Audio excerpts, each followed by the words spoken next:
In this video, I'm going to cover 2 questions to help you in your detailing business. This is more of a Q&A style. The first question is going to be, do I recommend a steamer over an extractor? And should you follow that mentality of buy nice so you don't buy twice? And the second question is going to be, how do I get more customers and how do I grow my following online? Now, if you want me to answer your questions in a future Q&A style video, just leave them in the comment section, shoot me a DM on Instagram, or send me an email. Either of those formats work. I'll eventually get to them. This is a new style I'm trying out on my channel, so let me know if you like it or not in the comment section down below, and let's just get started on this video.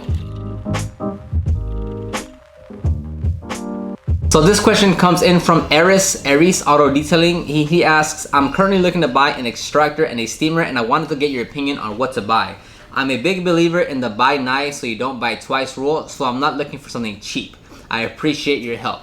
I don't follow that rule, especially for business, especially when you're just getting started in your business, especially when you don't have any customers, especially when you don't know the type of services that you're going to offer, especially when you're limited on tools and resources and money and stuff. I don't abide by that rule. So basically, the buy nice so you don't buy twice is, I'd rather buy a premium quality tool right now that's more expensive as opposed to spending money on something more affordable or cheaper, because the premium tool will give you better results and last longer versus the cheaper option won't be as good, and I'll probably end up having to buy it twice because it's gonna break down. And if I buy it twice, then I might as well spend the extra little money to buy the nice tool and product. So again, I don't like that mentality, because if that's the case, then with every single thing that you're gonna purchase, you're gonna keep on buying the more premium option. And at that point, from what you could start with a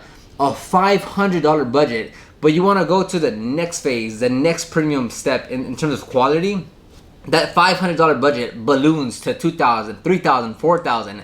And then you're waiting forever to start your business. And like, even when you have all you have the Rupes polisher, you have the Mighty Light 8070, which you have the Vapor Clean steamer, you have a big air compressor tank, you have the nice Mercedes Sprinter van.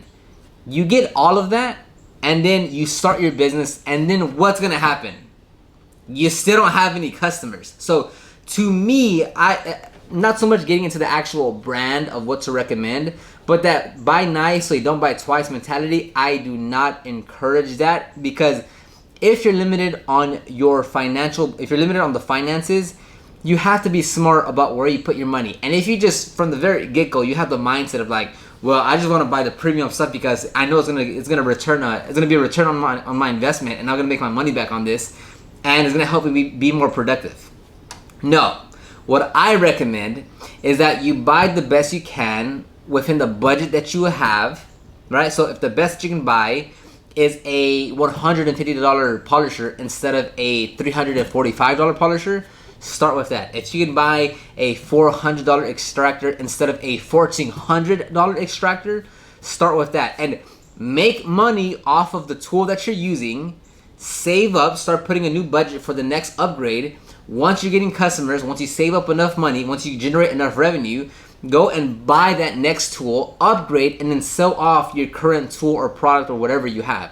So I personally, as in what I do not recommend you buy the premium product right now. Even if you can afford it, that's not a smart place to put your money.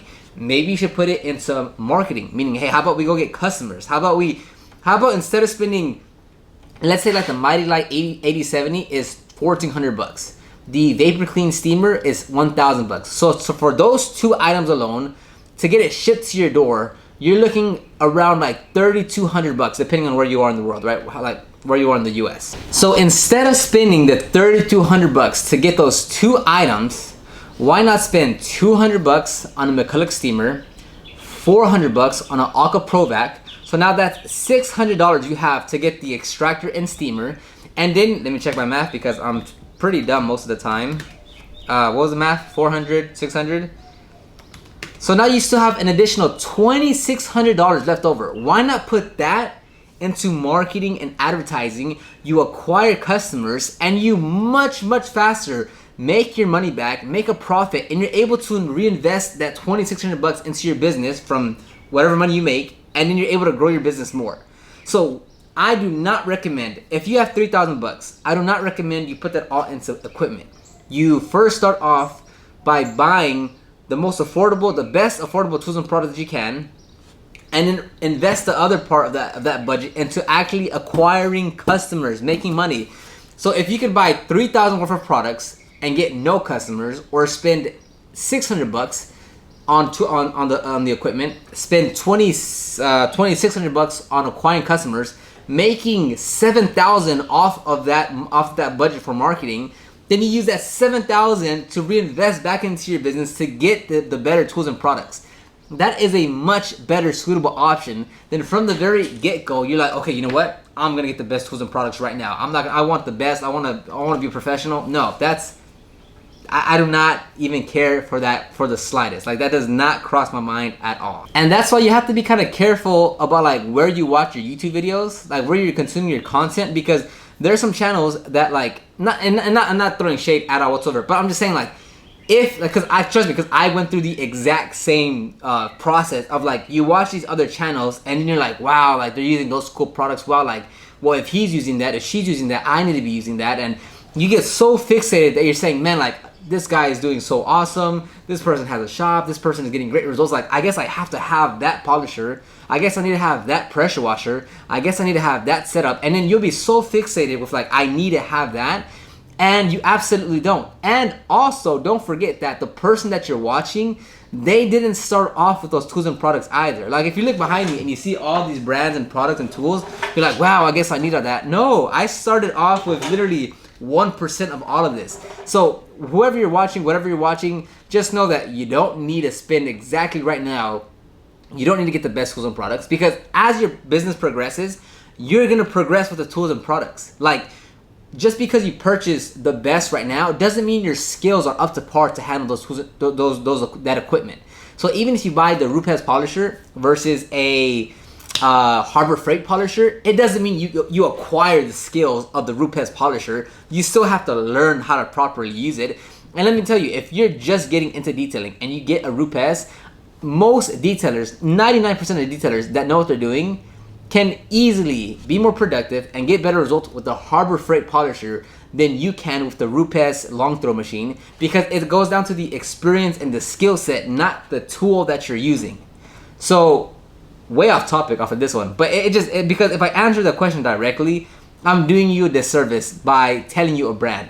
If I say, yeah, go get the Mighty Light 8070, which is $1,400, and go get the Vapor Clean Duo 6, which is $1,000, and it's gonna be $3,000 in total to get it to your door, you'll go out and buy it. But then what? You still need customers. You're still missing the biggest part of it. So as far as a steamer and extractor, I'm gonna recommend the McCulloch 1385, which is $200. The Alka Provac, which is $400. If you do want a more premium unit, yes, the Mighty Light 8070. I've personally never used it. That's the one I'll buy next. That's $1,400 or like $1,200, somewhere around there. And then the Vapor Clean Duo 6, $1,000. So that's what those are the two that I recommend based on your budget. But again, please kind of take my advice before you just go out and purchase thousands of dollars worth of equipment. So this question comes in from the D_gloss_boss_1. The question is, so how do I go about getting more customers or growing my online following? Now, this is a pretty straightforward answer. And there's this thing called the internet, specifically Google. And if you want, you go to Google and you type in how to market a local business, how to market a small business. And you'll see that you have plenty of options that you can choose from. You're going to have things like Instagram ads, Facebook ads, YouTube, Twitter, LinkedIn, referrals, networking. You're going to have search engine optimization. So many marketing channels. Now, for detailers specifically, for us, for the detailing industry, the ones that I would recommend, not in no specific order or in no order of importance, but the ones that I would recommend are Instagram organic, Instagram ads if you have a budget, Facebook organic, Facebook ads if you have a budget, search engine optimization, which is getting your website ranked on the first page of Google. That's how I've grown my business. Or Google ads. Those are the five main ones that I recommend. You could do YouTube. That's just a much different, slow process, and I wouldn't really bet on that one. So You could add YouTube in there, but that one would definitely be low priority amongst the other ones. Twitter, LinkedIn, Pinterest, I haven't really seen much success with that. I personally never tried it, but I've never seen anyone really be successful with it on a local service-based business scale. No, you can, like you definitely can. I'm sure you can, but if I were to bet all my money, I'm gonna go with the 5 I just mentioned. And to give you more insights, check out my podcast, the Detailing Business Class podcast. I forget what episode it is. I think it's like episode 3 or something, on how to market your detailing business. I go very in depth. I'll link it down below. I don't know which episode exactly it is, but I go in depth into what you need to do in order to really be successful with your marketing. And just to give you, just to shorten it up for you, is that the best way to go about marketing to grow your business is to choose one channel and invest 80% of your time and energy into that. Ignore everything else and just focus on that one thing. So for me, I haven't posted anything on my social media for my detailing page in over 2 years. Literally. Like all you guys that are so hyped up and like always posting and hashtags and this and that and this, I have not posted anything. 0 on Facebook or Instagram on my detailing page over the last 2 to 2.5 to 3 years. 0. And yet I get dozens and dozens of calls, emails, texts per week. And that's because I rank my website on the first page of Google, which is search engine optimization. So is one right or wrong? No, it's just whichever one you decide to go with, you have to completely commit and understand the platform, learn, implement, analyze, and just improve your skills on that specific platform. If you jump from Instagram to YouTube to Facebook ads to Google ads to search engine optimization to Twitter, you're never gonna get any results. It's choosing one platform, fully committing to it, implementing, analyzing, and doing all you can every single day on that one platform to maximize and capitalize all the results that you can before moving on to the next one. So that's what I recommend.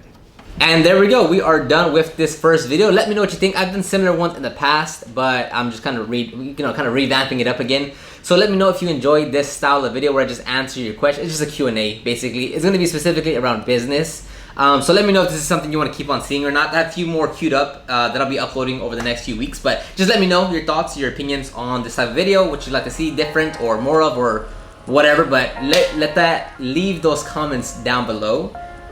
Let me know your questions, and I'll see you on the next one.